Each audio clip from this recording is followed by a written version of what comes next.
Bismillahirrahmanirrahim. Assalamualaikum warahmatullahi wabarakatuh. Alhamdulillah, wassalatu wassalamu ala rasulillah wa ala alihi wa ashabihi wa man walah, ma ba'd.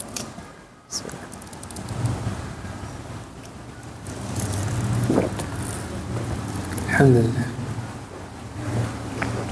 Alhamdulillah, pada malam hari ini kita berjumpa lagi di salah satu rumah Allah Subhanahu wa ta'ala.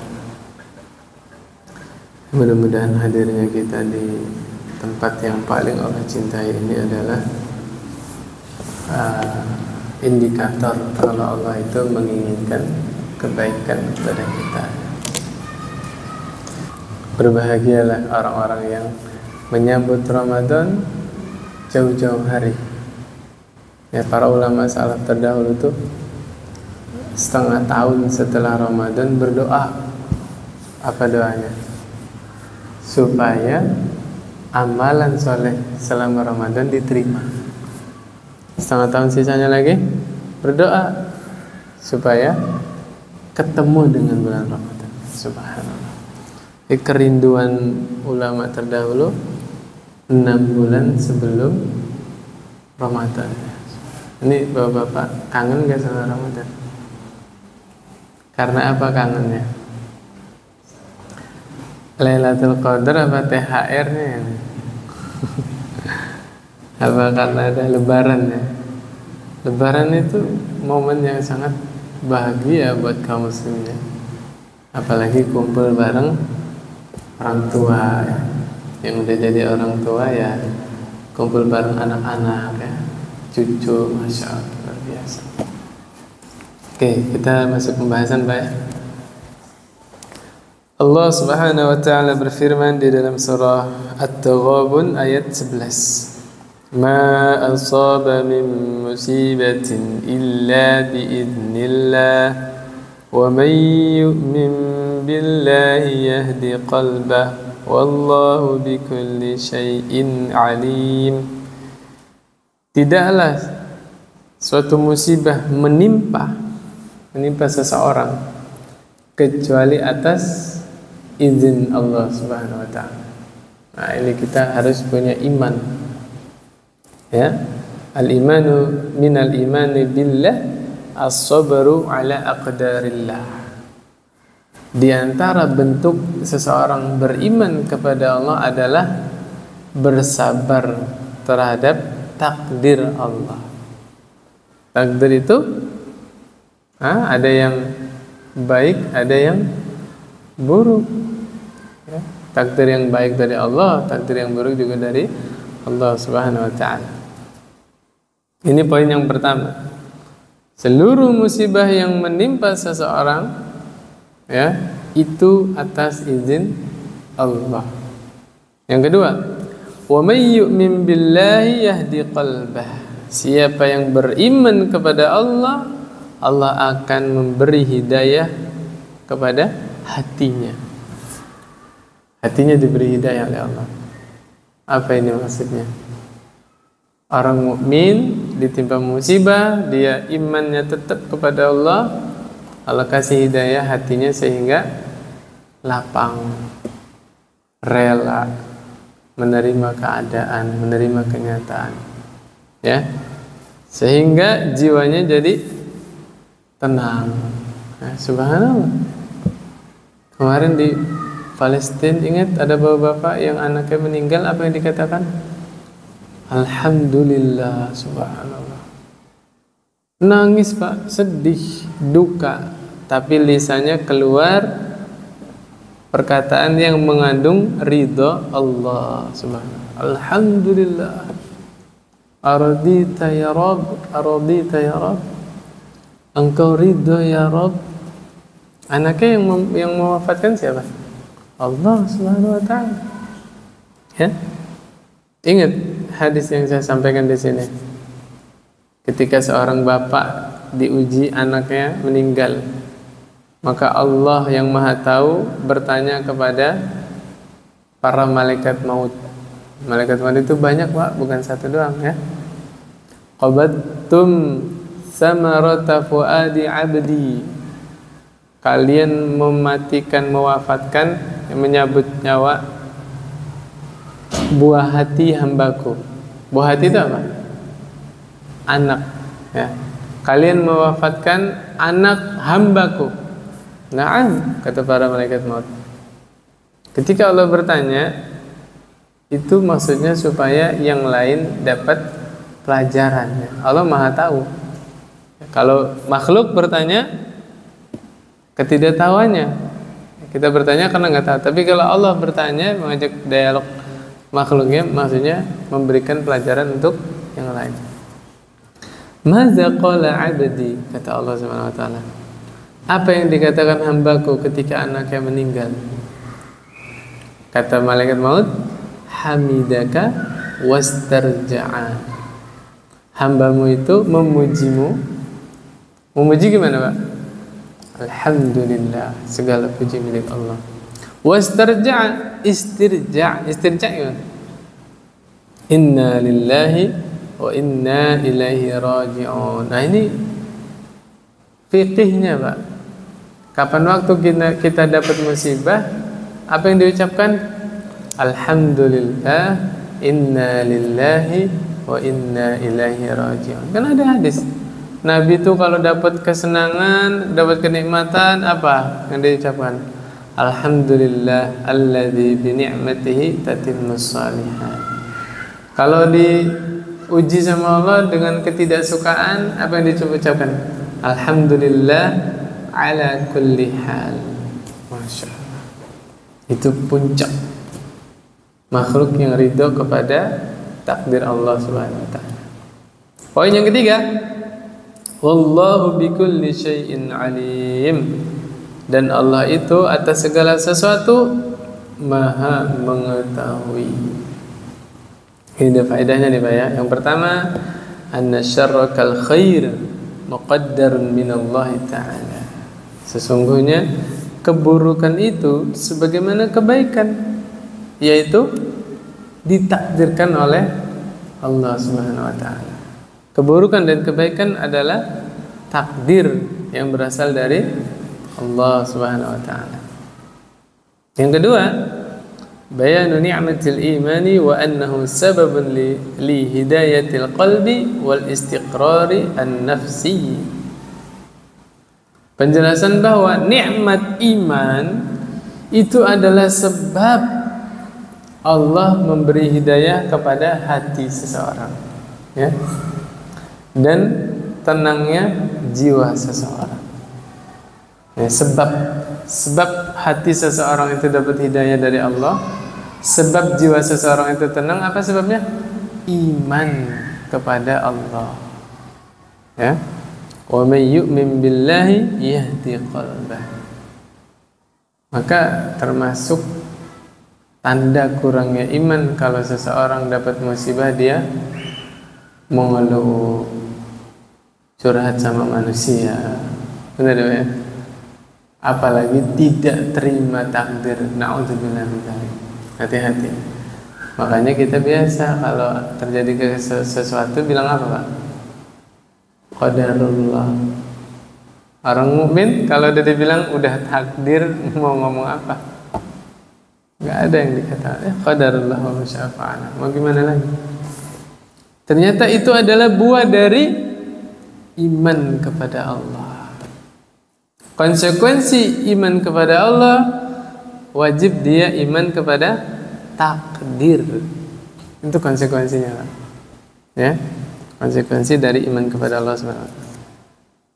Yang ketiga, bayanu ihatati ilmillahi bikulli syai'. Penjelasan bahwa ilmu Allah meliputi segala sesuatu, Pak. Bapak nyimpen apa? Menyembunyikan apa di mana? Allah tahu, Pak. Jangankan barang yang kita sembunyikan, sesuatu yang ada di hati kita, Pak, tersembunyi di dalam dada kita, Allah Maha tahu. Ini Bapak lagi ngomong apa di dalam hati, unek-unek nih, Allah tahu, Pak. Subhanallah. Ya. Nah, yang keempat, anna min thawabil hasanah al hasanatu ba'daha, ya, bahwa di antara balasan kebaikan adalah kebaikan setelahnya. Masya Allah, Pak. Tadi apa kebaikannya? Beriman, ya kan? Beriman kepada Allah. Balasannya apa? Allah beri hidayah hatinya di atas bimbingan Allah Subhanahu wa taala, menerima. Iman kepada Allah kebaikan bukan? Kebaikan. Menerima takdir kebaikan juga. Tuh, subhanallah. Ya, di antara ganjaran dari kebaikan adalah Allah takdirkan dia melakukan kebaikan setelahnya. Nah, ini mirip seperti perkataan ulama. Min alamati qabulil hasanah al-hasanatu ba'daha. Ingat gak Pak itu Pak? Itu sering saya bawain bulan puasa itu Pak. Dekat-dekat lebaran saya bawa materi itu Pak. Artinya apa? Di antara tanda diterimanya amalan seseorang adalah amalan baik setelahnya. Ya. Di antara tanda diterimanya kebaikan seseorang adalah kebaikan setelahnya. Maksudnya apa? Satu kata Pak, istiqomah. Itu maksudnya. Kan saya bawakan tuh kalau pengen lebaran, pengen tahu bacaan Quran kita di Ramadan diterima apa enggak sama Allah, lihat bacaan Quran kita di bulan Syawal. Walaupun sudah masuk Syawal kita masih tadarus, tanda itu Pak. Tadarusnya di Ramadan diterima. Tarawih sama sholat malam sama nggak Pak?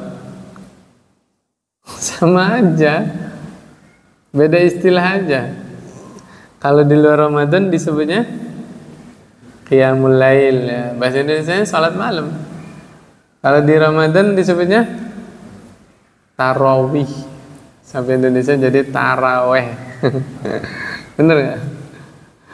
Jarang orang ngomong bilang tarawih ya. Mau tarawih di mana nggak? Taraweh, betul ya? Bahasa kitabnya tarawih, Mbak. Ya, berasal dari kata roha. Artinya apa? Istirahat. Kenapa disebut istirahat? Lama berdirinya, ya, panjang bacanya. Nah, di antara dua salat tuh ada jeda tuh, istirahat. Ada yang ke toilet dulu, ada yang wudhu lagi, ada yang apa? Lurusin kaki. Wow, itu istirahat namanya, Pak. Nah, jeda ya berapa menit ya? 5 menit, 10 menit, bangun lagi. Baca panjang. Di sini kayak gitu nggak? Masya Allah ya. Saya awal-awal saya kesini masih ingat saya diingetin kan sama bapak-bapak lah, Ustaz, sini jamaahnya pada sepuh Ustaz, kalau sholat jangan panjang-panjang. Masih ingat saya, Masya Allah. Ala kulli hal, saya dalam hati kuatnya seseorang berdiri itu bukan karena fisik Pak, iman. Demi Allah, iman. Belum ada kan imam di BPS ini sampai baca setengah juz satu rakaat, belum ada kan? Ya paling banter 1 halaman, ya kan? Nah itu masih standar insya Allah, enggak lama itu, insya Allah. Ya, insya Allah. Nah kalau ada yang baca sampai 2 lembar, 3 lembar baru tuh tandain Pak, besok jangan jadi imam lagi. Masalahnya salat fardu Pak ya.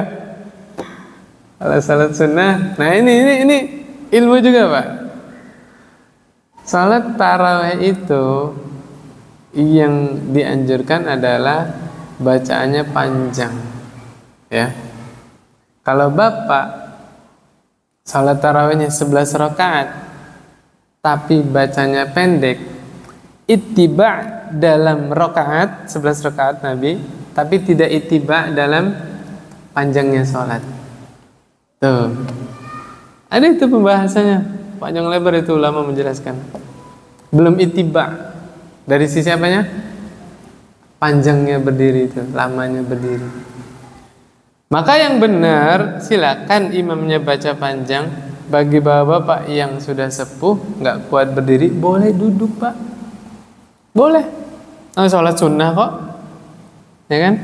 Bahasanya ada jamaah sana deket tembok nyender juga boleh lah. Ini yang depan tiang ini nyender nggak apa-apa pak. Sholat sunnah. Sholat sunnah wajib berdiri nggak? Enggak, ya kan? Sholat sunnah. Tapi kalau sholat fardu lain cerita. Sholat fardu salah satu syarat sholatnya apa? Berdiri. Itu sholat fardu. Gitu. Ya ini mah harus berkembang ya. Insya Allah. Oke, kita kembali lagi ke sini ya. Di antara tanda diterimanya kebaikan seseorang adalah dia melakukan kebaikannya istiqomah. Ya. Subhanallah. Istiqomah itu satu kata yang ringan diucapkan, tapi susah nggak Pak istiqomah Pak? Tadi sore saya ngisi kajian ibu-ibu Pak, bahas ini juga. Ibu-ibu langsung to the point, Ustaz, biar kita istiqomah gimana Ustaz? Langsung kayak gitu. Saya jawab simpel Pak. Ya, kapan kita futur, malas beribadah, baca fadilah amal soleh, keutamaan. Kalau mau rajin sholat malam, baca keutamaan tentang sholat malam. Ya, kalau mau rajin pengajian thalabul ilmi, baca keutamaan thalabul ilmi. Tahu Bapak? Nih, saya sebutkan satu aja Pak, keutamaan para penuntut ilmu. Ya penuntut ilmu ya pengajian itu penuntut ilmu. Dimintakan ampun ya untuk para penuntut ilmu. Siapa yang mintakan ampun? Ikan-ikan di lautan, semut-semut di sarang. Wah, subhanallah. Yang ada di langit, yang ada di bumi memintakan ampun untuk orang-orang yang belajar ilmu agama. Masya Allah. Luar biasa, itu baru satu keutamaan itu Pak, belum yang lain-lain. Man salaka tariqan yaltamisu fihi ilman sahalallahu lahu bihi tariqan ilal jannah. Barang siapa yang melangkahkan kaki dalam rangka menuntut ilmu, ilmunya dalam kurung itu ilmu agama, Allah akan mudahkan langkah dia ke surga nanti. Subhanallah Pak. Di saat orang-orang itu susah ke surga ya, ketahan di sirat ya, yaumul hisab, yaumul mizan, ketahan. Orang-orang yang menuntut ilmu Allah mudahkan langkahnya ke surga. Subhanallah. Kenapa? Majelis ta'lim itu kata Nabi apa? Raudhah min riyadil jannah. Salah satu taman di antara taman-taman surga, kata Nabi. Apa lagi? Man yuridillahu bi khairan yufaqihu fid din. Siapa yang Allah kehendaki kebaikan pada diri seseorang, Allah akan pahamkan dia tentang ilmu agama. Tuh. Banyak. Nah, intinya biar kita istiqomah, kapan kita futur, baca fadilahnya amal soleh tersebut. Fadilah berjalan ke masjid ya. Fadilah sedekah, fadilah apa lagi? Menafkahi keluarga dan seterusnya. Itu. Yang kedua apa? Biar kita istiqomah, selalu merasa butuh kepada Allah Subhanahu wa ta'ala. Orang-orang yang nggak mau belajar ilmu agama karena mereka tidak merasa butuh agama. Iya nggak? Banyak orang senggang, orang masih seger, badannya masih muda, nggak mau duduk di pengajian. Rata-rata yang duduk di pengajian yang sudah sepuh, bener nggak? Iya, sudah pensiun baru duduk, bener nggak? Kalau ada pemuda duduk di masjid, di pengajian, wah, ghuraba. Apa ghuraba? Orang-orang asing ya. Badal Islam gharib fasayaudu kama bada'a fatuba lil ghuraba. Apa kata Nabi SAW? Islam itu dimulai dalam keadaan asing, betul nggak? Asing. Dulu di Mekah itu baca Quran asing. Abu Bakar dipukulin Pak gara-gara baca Quran. Hidungnya sampai nggak berbentuk, hancur Pak, pingsan. Begitu juga Abu Dzar Al-Ghifari. Sahabat-sahabat itu baca Quran asing. Tapi sekarang subhanallah, ya, mushaf di mana-mana di Mekah ya, masya Allah. Orang sa'i juga ada yang sambil baca Quran, ya. Tawaf juga ada yang sambil baca Quran, subhanallah. Fasayaudu kama bada'a, kata Nabi. Islam akan kembali asing. Betul nggak? Dulu melihara jenggot itu asing di Indonesia. Cadar itu asing dulu di Indonesia. Ya, orang pakai jubah juga asing. Karena budayanya kan apa? Sarung ya. Ya, la ba'sa fi, bebas salat. Mau pakai sarung, pakai jubah, pakai sirwal, gamis, ala kulli hal nutup aurat ya kan. Nanti akan kembali asing. Contohnya apa? Orang ketemu ngucapin salam, assalamualaikum, waalaikumsalam. Sekarang udah mulai terbiasa ya. Nanti akan kembali asing.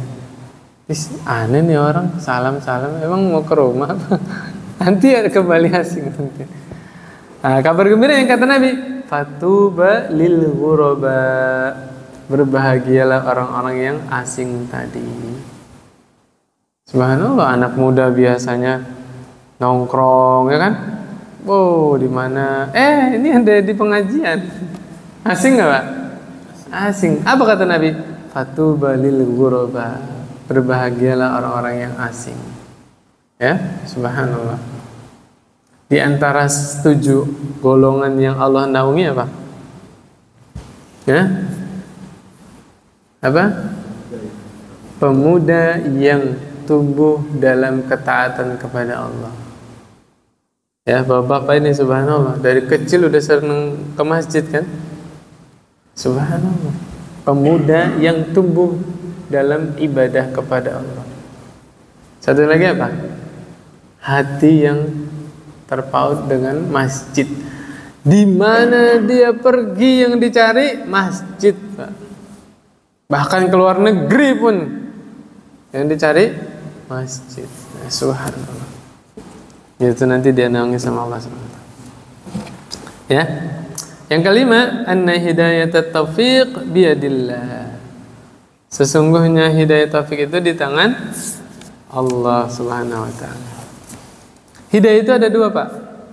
Hidayatul irsyad, hidayatul taufiq. Hidayatul irsyad itu hidayatul bayan, penjelasan.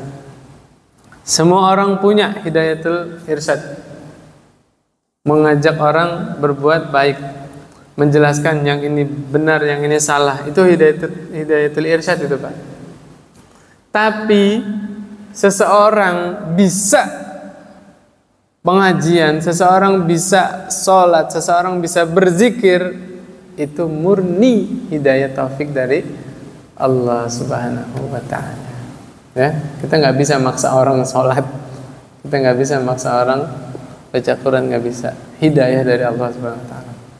Bapak bisa ngelarang orang ngerokok? Bisa. Hidayatul irsyad, ya.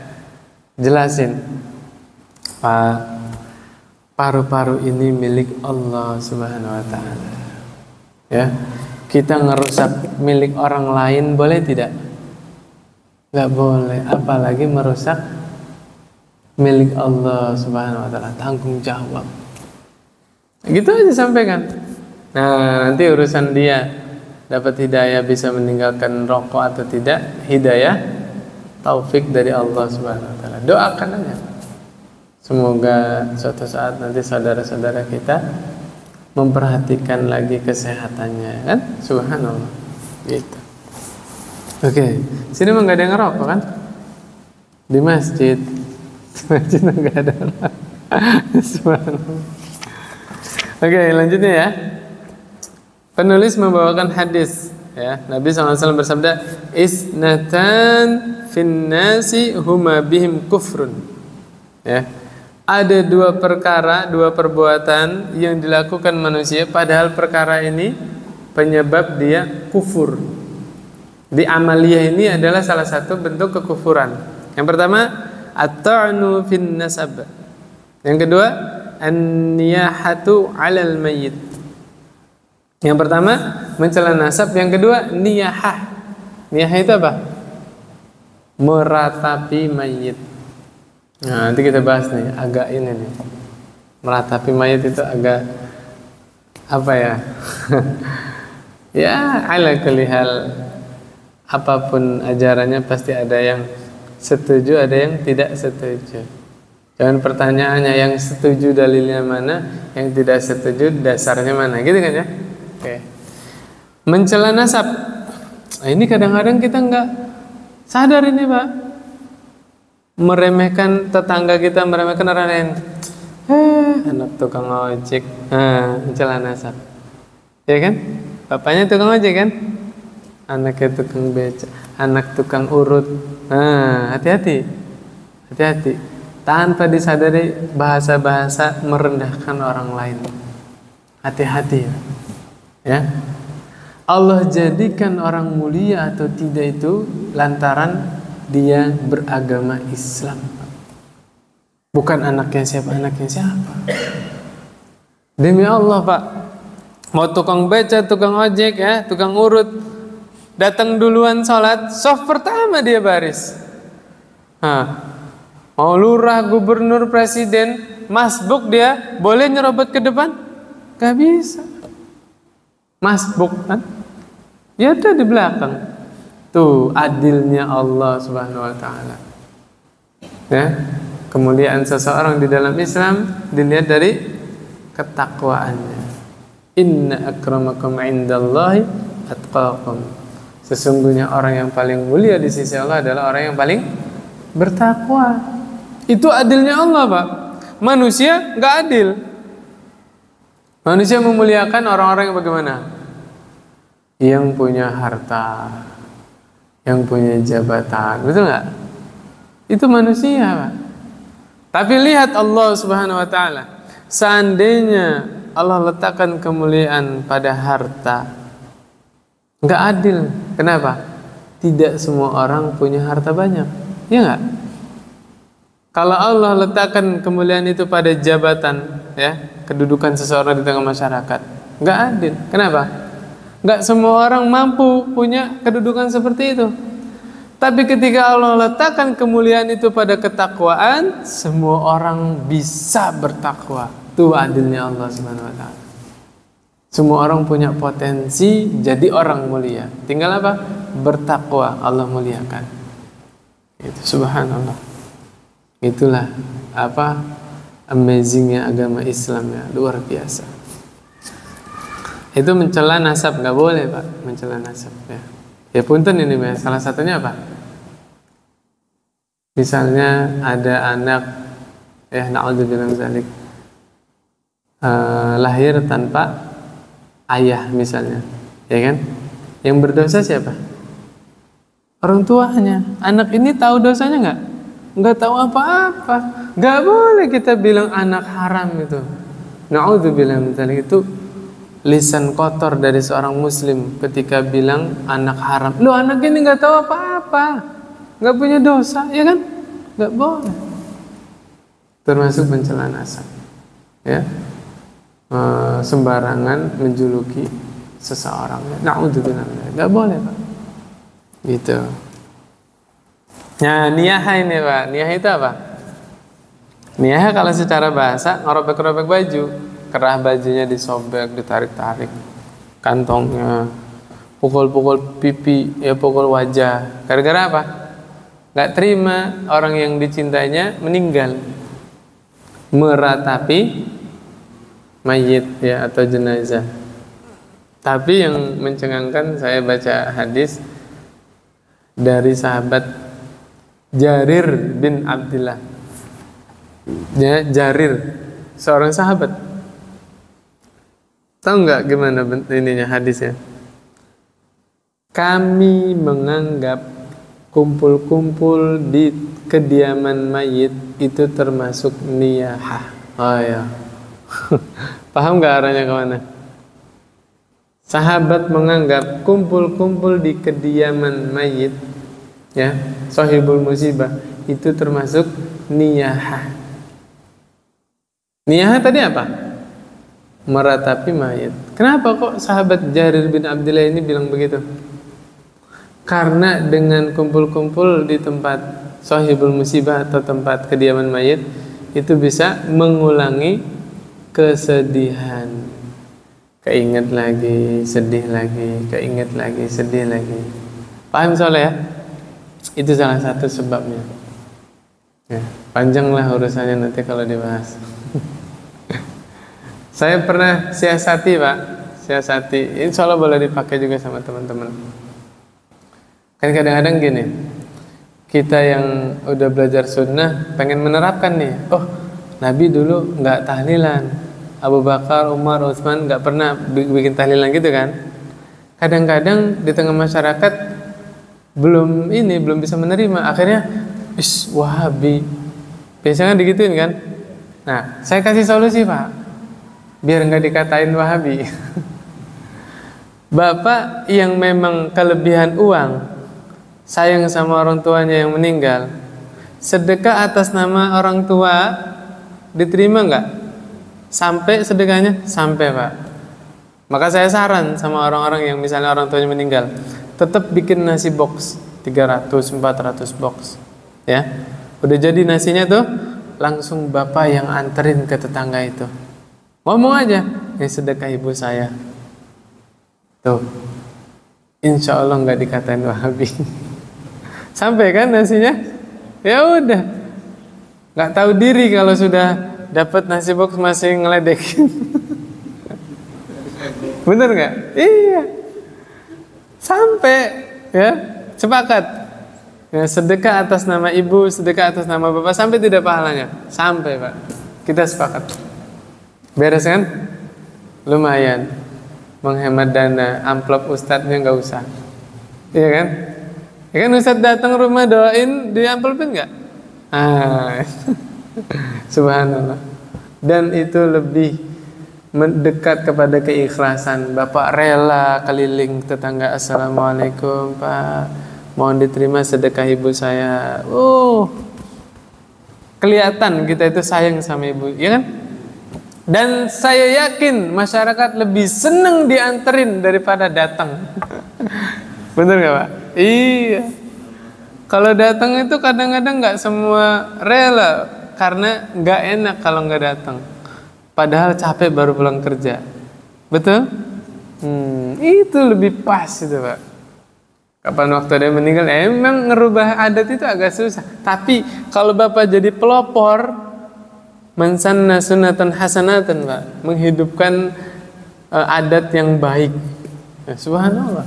Nah, itu bisa dicoba itu. Ya. Jadi nggak blast. Apa ini meninggal nggak ada apa-apa ya? Enggak, ya. Masih ada berkatnya. Bismillah, gitu. Coba, Pak, Bismillah, cobain. Belum pernah ya? Coba nanti. Jangan kita takut meninggal saudara kita.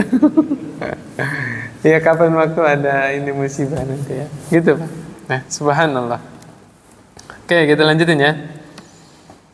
Masalah niyah tadi udah dibahas. Nah, ini faedahnya. Tahrimut tu'ni fin nasabi wan niyahati 'alal mayyit. Faedah yang pertama, kesimpulannya haramnya mencela nasab dan meratapi si mayit. Tadi saya belum sampaikan satu lagi. Ada hadis yang bikin saya kaget, Pak. Salah satu sebab mayit diazab di dalam kuburnya adalah niyahah, Pak. Kaget saya. Ini apa urusannya ini? Yang niyahah siapa? Yang diazab siapa? Betul nggak? Yang niyahah kan yang berbuat orang yang masih hidup. Kok yang diazab yang sudah meninggal? Itulah kita perlu penjelasan para ulama.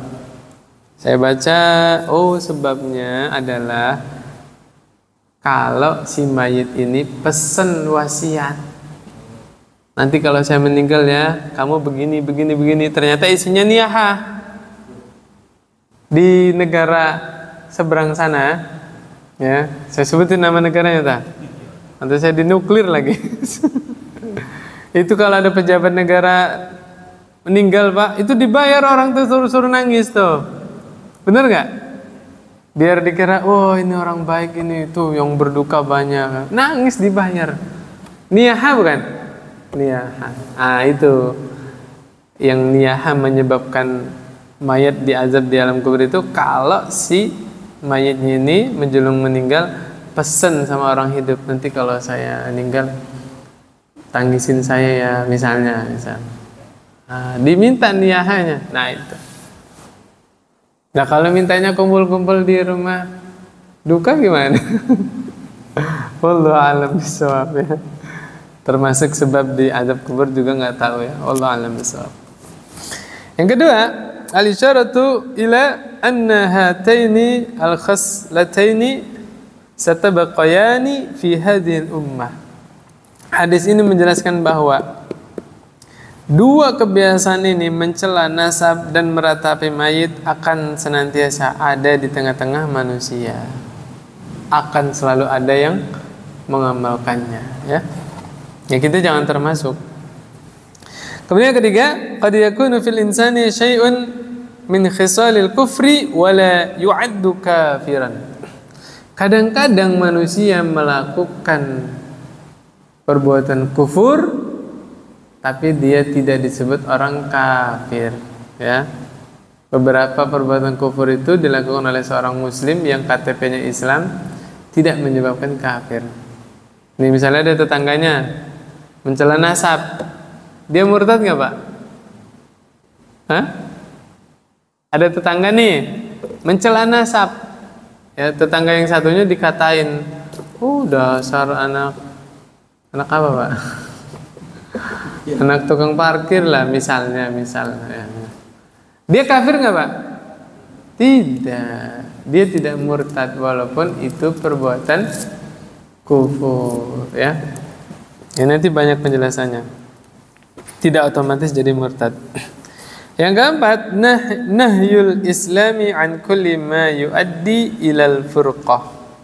Ya, Islam itu melarang dari segala bentuk perpecahan. Kalau menghina orang, mencela nasab, orangnya sakit hati nggak Pak? Musuhan nggak? Nggak boleh ya. Islam melarang segala bentuk perpecahan. Kemudian berikutnya kata Nabi SAW, ini tentang niyaha Pak. Laisa minna man darabal khudud wa syaqqal juyub wa da'a bi da'wal jahiliyah. Kata Nabi ya, bukan golongan kami yang mukul-mukul pipi. Gak boleh Pak mukul-mukul muka. Mukul muka sendiri aja gak boleh, apalagi muka apa Pak? Sapi apa kuda Pak? Pukul muka kuda ditendang. Mukul muka sendiri aja tidak boleh, apalagi muka orang lain, gak boleh ya.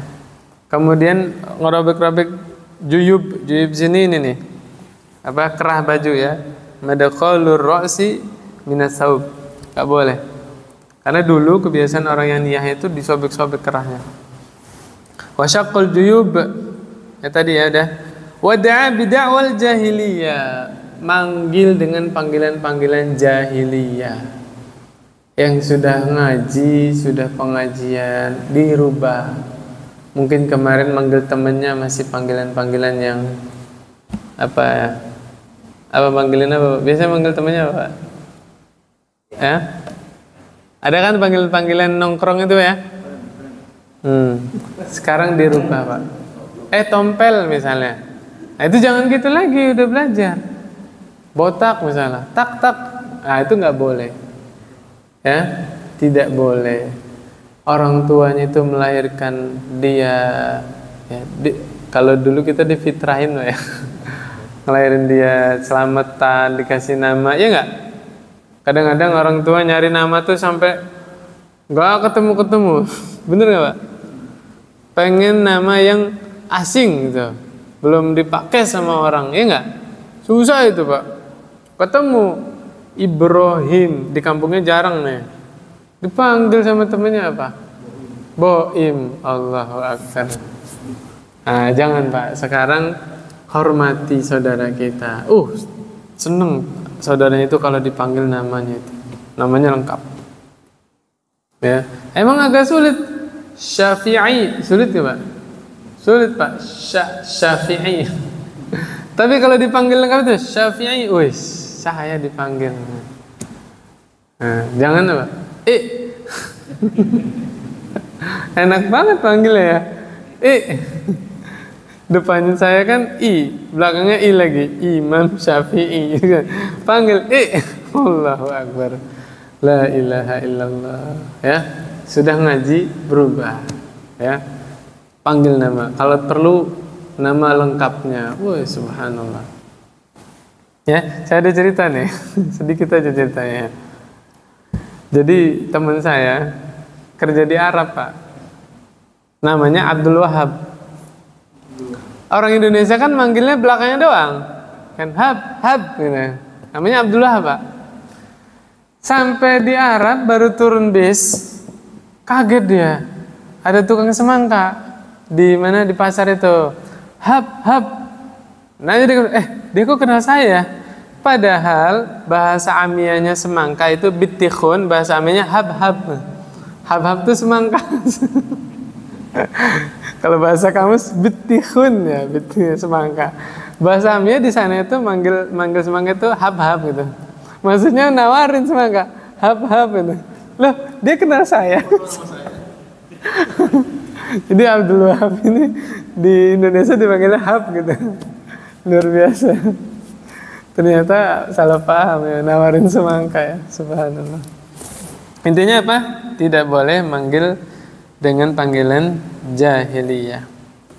Nah, kefaedah Pak ya. Yang pertama, tahrimu latmil khududi wa syaqqil juyubi wa da'wal jahiliyah. Haramnya mukul muka, nyobek-nyobek keraya, ya nyobek baju juga sama. Kalau nggak ada keperluan disobek bajunya itu nggak boleh. Termasuk ini ajarin anak-anak kita nih. Kadang-kadang bercandanya kelewatan, ya disobek kantongnya ini, ya naudzubillah. Ya. Kejadian itu di anak-anak SD itu. Ini kita ajarin, nggak boleh, itu zalim ya. Kalau perlu anak ini diajarin. Misalnya anak kita begitu ya, bawa langsung ke rumah temen yang disobek bajunya, minta maaf sama dia. Dah, bajunya kamu ambil sana, ya ke tukang jahit, dijahitin. Gitu. Biar si anak ini mengerti tanggung jawab. Biar si anak tidak meremehkan perbuatan yang dia merugikan orang lain. Diajarin Pak, nggak apa-apa. Rumahnya di mana, temennya samperin. Nah, kamu tanggung jawab, minta maaf. Nah, minta izin bajunya dibawa, ayo ke tukang jahit, ditanggung jawab. Digituin Pak. Itu asarnya besar sekali itu Pak. Sampai besar nanti dia rekam. Saya nggak boleh merugikan orang lain. Saya harus tanggung jawab kalau merugikan orang lain. Ya, dan seterusnya. Nah yang kedua, batalnya kebiasaan-kebiasaan jahiliyah kecuali yang dikukuhkan di dalam syariat. Maksudnya apa? Adat pada asalnya boleh dilestarikan selama tidak bertentangan dengan syariat. Ketika adat bertabrakan dengan syariat, mana yang didahulukan? Syariat. Ini juga nggak gampang Pak. Yang dilawan nanti warga masyarakat. Ya. Baca sirah Pak, seluruh nabi dan rasul diusir dari tempatnya, dimusuhi masyarakat gara-gara apa? Syariatnya bertentangan dengan adat.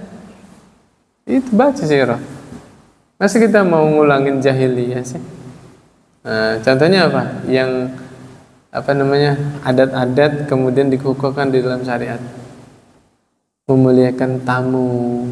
Itu dulu adatnya orang Arab itu Pak. Luar biasa kalau orang Arab memuliakan tamu. Buka surah Az-Zariyat. Nabi Ibrahim itu didatengin tamu. Ya, malaikat Jibril, Mikail, Israfil ya. Itu menjelma jadi 3 laki-laki tampan. Pas masuk iddakhalu alaihi faqalu salaman qala salamun qaumun munkarun, itu kan suruh masuk kan. Nabi Ibrahim ke belakang, Pak. Ngapain? Anak sapi, subhanallah, disembelih tuh. Memuliakan tamu, Pak. Pernah gitu nggak, Pak? Jangan anak sapi, anak ayam aja belum pernah. Seadanya kan, ada yang kopi-kopi, ada yang kurma-kurma, bener nggak? Nabi Ibrahim, Pak, memuliakan tamu apa? Sapi, Pak, disembelih, subhanallah, dipanggang. Bi'ijlin samin, ya. Sapi yang gemuk disediakan. Pas disediakan nggak dimakan. Takut Nabi Ibrahim. Kalau orang manusia normal kan, wah ini kan langsung bernafsu kan, makan selera. Sapi panggang, siapa yang nggak mau, ya kan? Ini malah nggak dimakan, malah ngejauh. Takut Nabi Ibrahim. Berarti kan bukan orang, ya kan? Ternyata betul bukan orang. Ya, kasih kabar gembira. Kalau nggak salah, bawa berita gembira tentang Ishak alaihissalam. Itu kejadiannya kapan? Sebelum ke kotanya Nabi Lut alaihissalam. Jadi sebelum malaikat itu mengangkat kota, kan satu kota diangkat itu, Pak. Diangkat sama malaikat sampai ke langit. Gonggongan anjingnya itu, kokok ayamnya itu terdengar oleh penduduk langit, Pak. Kan bentar lagi ini fajar. Diangkat sampai atas, dibalik Pak kotanya. Masya Allah. Kebalik itu mau jatuh ke bumi, dilemparin batu-batu min sijil dari neraka. Na'udzubillah min dzalik. Ya, orang-orang LGBT. Sudah ada LGBT itu dari Nabi Lut alaihissalam, dari kaumnya Nabi Lut alaihissalam sudah ada. Bukan perkara yang baru. Ya. Ingat nggak, Pak? Ada itu tokoh Amerika yang menghina Islam. Saya cerita nggak apa-apa ya? Kan bikin film itu Buzz Lightyear, tahu nggak, Pak? Ini film anak kecil ini, Pak. Temennya Woody. Nah, kan dibikin kan filmnya. Itu ditolak di negara-negara Islam, Pak. Ternyata di dalam filmnya itu ada adegan LGBT, Pak. Jadi salah satu astronotnya itu punya suaminya perempuan juga. Suami istri dua-duanya perempuan. Ya di situ ada adegannya itu, adegan suami istri ciuman itu. Nah, nggak lulus sensor kan? Ditolak itu di film negara-negara Arab ditolak, Malaysia, Indonesia di Arab. Akhirnya yang pengisi suaranya bilang apa?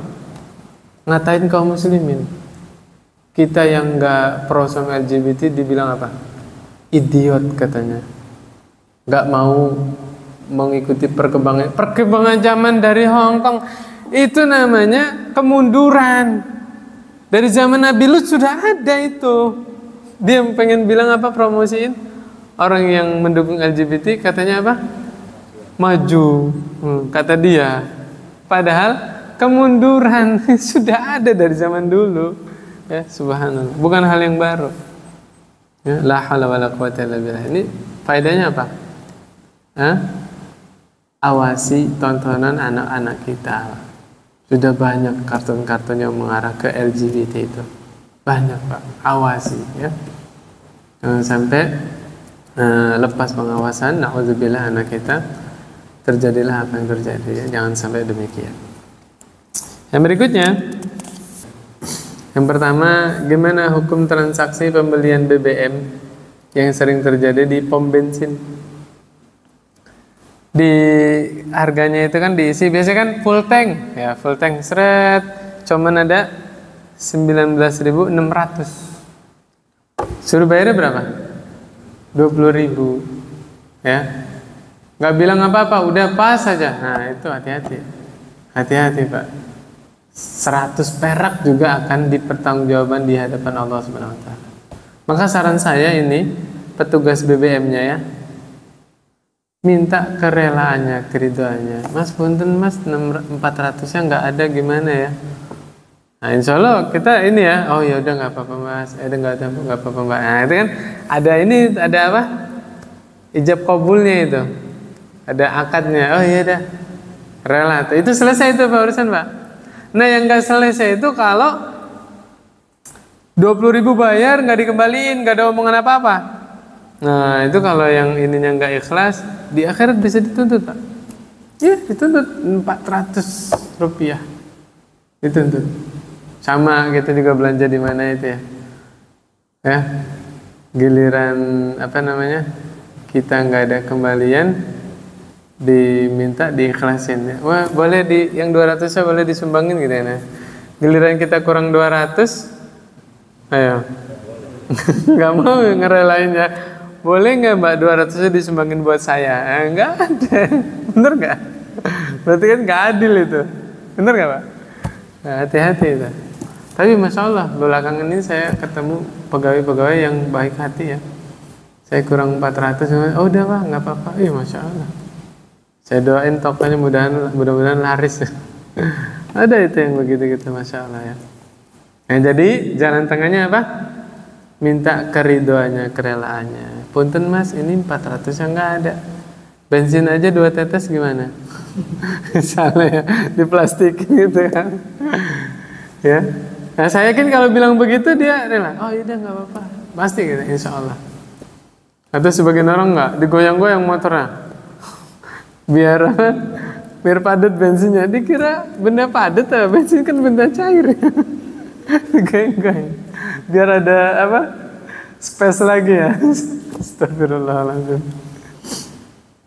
Itu intinya ya, minta keridoannya. Terutama yang ini yang melayani tadi. Yang kedua nih, ini unik nih Pak. Bagaimana sikap kita jika ibu kita melarang buang makanan yang sudah tidak layak makan dengan alasan mubazir? Bismillah. Alhamdulillah, Masya Allah orang tuanya anti mubazir. GAM, tahu GAM nggak Pak? Gerakan anti mubazir. GAM itu. Nah anaknya ini bingung lah, nggak bisa dimakan lagi, kok nggak boleh dibuang? Simpel Pak. Kalau itu berupa daging atau ikan atau apa, niatkan buat kasih makan kucing. Mak ini buat kucing ya Pak ya, walaupun nanti taruhnya di dekat tempat sampah gitu kan. Nah kan emaknya juga bilang, oh iya ya nggak dibuang, buat kucing gitu. Niatnya juga nggak dibuang ya. Sama seperti bapak nyuguhin air ya, air putih misalnya tamu ya, nggak dihabisin airnya tuh Pak. Kalau bapak buang airnya di wastafel, mubazir jadinya. Tapi kalau bapak tuang air sisanya itu ke vas bunga, niatnya nyiram bunga kan, tidak mubazir. Tuh Pak, sama-sama buang, tapi buangnya kemana? Kalau buangnya ke wastafel, mubazir. Kalau buangnya ke vas bunga, tidak mubazir. Nah gitu Pak ya. Gimana kalau ini makanan-makanan apa namanya? Ya kalau makanan busuk misalnya pisang udah busuk segala macam, bisa jadi pupuk nggak Pak? Kalau nggak males ya, males banget digitu-gituin, taruh di tanaman gitu ya. Padahal subur loh Pak. Ya jadi pupuk gitu. Itu siasatnya begitu. Mensiasati apa namanya makanan yang sudah tidak layak makan, terus mau dibuang sayang juga ya kan, dikasih ke kucing atau yang lainnya. Wallahu a'lam bishawab. Nabi SAW bersabda, "Idza aradallahu bi'abdin ya bi'abdihi al-khaira ajjala lahu al-'uqubah fid dunya." Apabila Allah menghendaki kebaikan pada hambanya, Allah segerakan hukuman di dunia. Tuh Pak, Allah segerakan hukuman di dunia. Kenapa? Supaya di akhirat nanti sudah tidak disiksa lagi. Wa idza aradallahu bi'abdihi asy-syarra amsaka 'anhu bi dzanbihi hatta yuwafiya bihi yaumil qiyamah. Kebalikannya Pak, apabila Allah menghendaki keburukan pada seseorang, Allah tunda siksaannya nanti di akhirat. Apa namanya ini Pak? Istidraj. Makanya jangan aneh kalau ngelihat orang kafir kok hidupnya lempeng, ya Pak. Orang kafir loh Pak, konter di mana-mana, bengkel ada, ya, toko emas, ya nggak nyembah Allah itu Pak. Jawabannya apa? Istidraj. Qarun, lihat Qarun, meninggalnya dalam keadaan apa? Kaya Pak, kaya raya, tapi Allah benamkan ke dalam bumi beserta kekayaannya. Justru curiga kalau 1 bulan nggak ada musibah sama sekali. Hati-hati Pak, jangan-jangan istidraj. Jangan-jangan istidraj. Seorang mukmin itu pasti dapat musibah. Kenapa? Ini dalilnya nih Pak.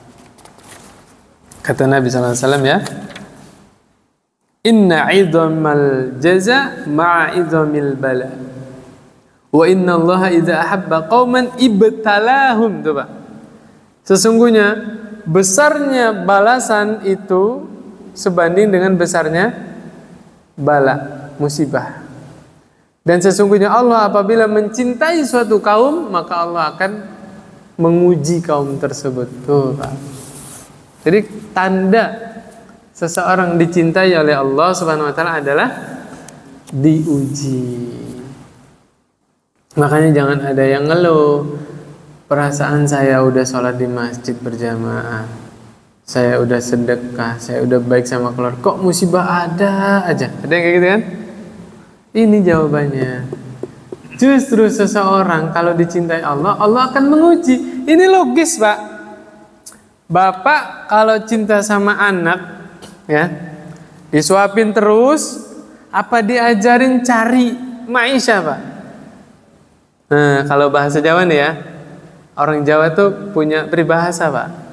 Mendingan saya kasih cangkul tuh daripada saya kasih beras, daripada saya kasih singkong. Bener gak Pak? Kalau dikasih makanan nanti habis nggak? Habis makanan dia nggak tahu carinya gimana. Tapi kalau dikasih cangkul dia ngerti cara nanam makanan. Tuh, makanya kadang-kadang kita nggak bisa kasih bantu materi, tapi kita bisa tunjukin, arahin dia dapat pekerjaan. Betul nggak? Justru orang yang diarahin dia dapat pekerjaan itu lebih seneng Pak. Dia masih punya harga diri, betul nggak Pak? Nggak ngerasa gimana gitu? Kalau dibantu sama materi kan kayak merasa harga dirinya turun 1 tingkat gitu kan. Tapi kalau dikasih tahu, oh ini loh, kamu bisa kerjain ini, gitu. Atau bantuin dia masuk kerja di mana, oh itu manfaatnya lebih panjang. Dengan sebab dia dapat pekerjaan, dia dapat cari nafkah buat keluarganya, ya nggak? Nah, itu Pak. Nah itu aja logis ya. Saya punya temen Pak, ketika sejawat sama saya, kakaknya juga begitu. Itu orang tuanya kaya raya, Masya Allah, beli apa aja bisa dibeliin, dikasih terus, apa aja dikasih. Sudah besar, orang tuanya meninggal, nggak bisa apa-apa Pak. Bapak nggak tahu orangnya kan? Kalau tahu jadi gibah nanti. Istrinya yang kerja Pak, dia nggak bisa apa-apa, nggak bisa cari nafkah. Kenapa? Dari kecil disuapin terus sama orang tuanya, nggak diajarin bagaimana cari maisha, cari uang yang halal. Tuh, logis kan Pak? Orang tua yang sayang sama anaknya diajarin caranya bagaimana. Nah, itu orang tua kepada anaknya, apalagi Allah Subhanahu wa taala. Maka sangat logis kalau Allah mencintai seorang hamba, Allah akan menguji hamba tersebut. Kita puluhan tahun hidup di dunia. Salah satu manfaatnya kita diuji apa Pak? Melatih kedewasaan kita. Semakin kita menghadapi masalah, jadi tambah dewasa, tambah sabar, tambah lapang dada, dalam menyikapi perbedaan juga tambah dewasa, ya enggak? Nah, itu salah satunya. Gitu, ya. Faman radiya falahur ridha wa man sakhita falahus sakhatu. Siapa yang ridho, Allah akan ridho kepadanya, dan siapa yang marah ketika diuji, ya, Allah marah sama dia. Yang pertama Pak, kata Nabi SAW, ma yusibul muslim min nasabin wala wasabin wala hammin wala hazan wala adza wala ghammin hatta syaukati yushakuha illa kafarallahu biha min khotoya. Kata Nabi SAW, tidaklah sesuatu menimpa seorang muslim ya, musibah, galau, bete, kecewa, apalagi Pak, sedih, apalagi Pak, diganggu orang, hatta duri yang nancap ke tubuhnya, itu semua dalam rangka Allah sedang menghapuskan dosa-dosanya. Subhanallah. Dosa-dosa seorang muslim sedang dihapus oleh Allah Subhanahu wa taala. Ya. Nanti di akhirat itu ada Pak, tahu kenyataan ini, dia nyesel, ya Allah, kenapa kalau tahu begini mas saya pengen dikasih musibah terus. Paham gak maksudnya Pak? Ada itu orang muslim nanti di akhirat ngomong begitu. Saya tahu kenyataannya begini, saya berharap musibah yang datang kepada saya lebih besar lagi, lebih banyak lagi. Kenapa? Ternyata Allah menghapuskan dosa-dosanya Pak. Allah pengen hambanya itu nanti menghadap Allah di akhirat dalam keadaan tidak punya dosa sama sekali. Nah, di surga juga nanti ada orang yang dapat tingkatan surga tertinggi ya. Ya, salah satu tingkatan surga tertinggi. Derajat itu nggak bisa dicapai dengan sholat, nggak bisa dicapai dengan puasa, nggak bisa dicapai dengan sedekah, nggak bisa. Dicapainya dengan apa? Musibah. Kalau kasih musibah, orang ini sabar. Tambah lagi musibah, sabar. Musibah, sabar terus. Dengan sabar itu Pak, dia mencapai derajat yang tinggi. Apa kata Allah di dalam surah Az-Zumar? Innama yuwaffas sabiruna ajrahum bighairi hisab. Nanti Allah sempurnakan balasan buat orang-orang yang sabar bighairi hisab. Apa artinya? Tanpa hitungan, tanpa hisab. Ya, tanpa hitungan. Salat ada hitungannya Pak. Sendirian 1 derajat, berjamaah 27, ada hitungannya kan? Sedekah 10 kebaikan, baca Quran 1 huruf 10 kebaikan, ada hitungannya. Sabar tidak ada hitungannya. Makanya keliru kalau ada orang bilang, lihat ya, sabar itu ada batasnya. Keliru itu Pak. Sabar nggak ada batasnya. Yang ada batasnya apa? Kasih kesempatan ke orang. Betul ada batasnya. Sekali masih dipercaya, ya kan? 2 kali bikin salah masih dimaafin. 3 kali tiada maaf bagimu. Iya kan? Itu aja. Ya, istilahnya memberi kesempatan. Tapi kalau sabar, ada batasnya nggak Pak? Nggak ada. Sabar sampai kapan? Sampai wafat di atas Islam. Nah, itu baru batasnya. Nah, ini Pak, terakhir saya mau berbagi. Ada yang curhat ke saya. Subhanallah, ia dapat musibah besar lah Pak. Besar. Dia nanya, Ustadz gimana nih? Dia cerita musibahnya. Saya kalau cerita, nanti Bapak tahu lagi orangnya siapa. Neraka-neraka lagi. Intinya begini, dia minta nasihat supaya bagaimana Ustadz supaya saya bisa menerima kenyataan yang pahit. Kenyataan pahit itu gimana Pak? Hah? Ya, Bapak bisa contohin nggak kenyataan pahit apa? Ya pokoknya takdir yang tidak mengenakan lah. Ini bukan musibah ringan Pak, besar. Saya bawakan ayat ini Pak. Surah Al-Baqarah ayat 216. Kata Allah SWT, asa an takrahu syai'a wa huwa khairul lakum wa asa an tuhibbu syai'a wa huwa syarrul lakum wallahu ya'lamu wa antum la ta'lamun. Kata Allah SWT ya, boleh jadi kalian membenci sesuatu padahal sesuatu tersebut baik buat kalian. Betul nggak? Siapa yang senang diuji dengan musibah? Nggak ada kan? Ternyata musibah itu baik buat kita. Contohnya real. Ingat nggak Nabi Khidir Nabi Musa dikasih tumpangan perahu gratis. Nah, sudah selesai, apa yang diperbuat Nabi Khidir? Dilobangi perahunya. Perahu dilobangin orang, musibah bukan? Musibah. Nggak tahu hikmahnya apa. Ternyata di belakang ada raja yang merampas perahu-perahu yang masih bagus. Tuh Pak, ya kan? Membenci sesuatu padahal sesuatu itu baik buat kita. Nah, ya sama seperti ada orang berdiri di sini. Kita datang nih, kita jorokin, sampai jatuh Pak. Marah nggak dia? Marah. Pas pengen mukul, ada vas bunga jatuh. Buang. Dia baru terima kasih kan. Alhamdulillah. Kalau saya nggak didorong tadi kepala saya pecah kan. Baru tahu kan? Itu salah satu contoh. Dan masih banyak contoh. Kadang-kadang kita nggak suka sesuatu padahal sesuatu itu baik buat kita.